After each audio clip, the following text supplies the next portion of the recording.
શું લાગે છે પેલાનો સમય ને અત્યારનો સમય કેટલો ફરક પડ્યો? એમાં તો ખબર જ ન પડે. પેલા કેવું હતું અત્યારે કેવું પેલા તો સારું જ હોય ને, અત્યારે તો રૂપિયા ચારાની નથી રહ્યું પેલાનું વર્તન. હા હા અત્યારે હમણાં એવું. ચૂંટણી આવશે, મત માંગવા બધા નેતાઓ આવશે, હા શું કેશો? આવશે. એ તો બીજા આવ્યા હતા નથારે તમે છે. હાલો મને બોલવાનું હોય કહી દો, ના હું કહી દઉં બોલવાનું, બરોબર? હું બોલવાનું જ પૂછું છું તમને. હા અમારા ભાઈ છેલ્લા ભાઈ ને એક બીજા ભાઈ આવે છે ને સાથ આપે બધી પ્રેમજી ભાઈ. હા એ આ જો કઈક બંકીને કહું તો પણ નો આવ્યા કર્યું પછી અમે કરાવી નાખી, બરોબર છે.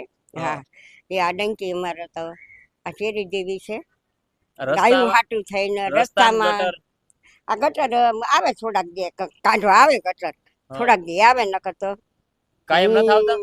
ના હા વયું જાય. અમારા એરિયામાં પાણી નથી આવતું અને ઓલપા આવડા ફુવારા થતા ને વિડીયો ઉતારીને 2 વખત ઓફિસે ગયા, 45 રૂપિયા ભરી મારું આખું મંડળ. હા તો 2 વાર આપે પાણી, ત્યાં પાછું ગયા તું એમના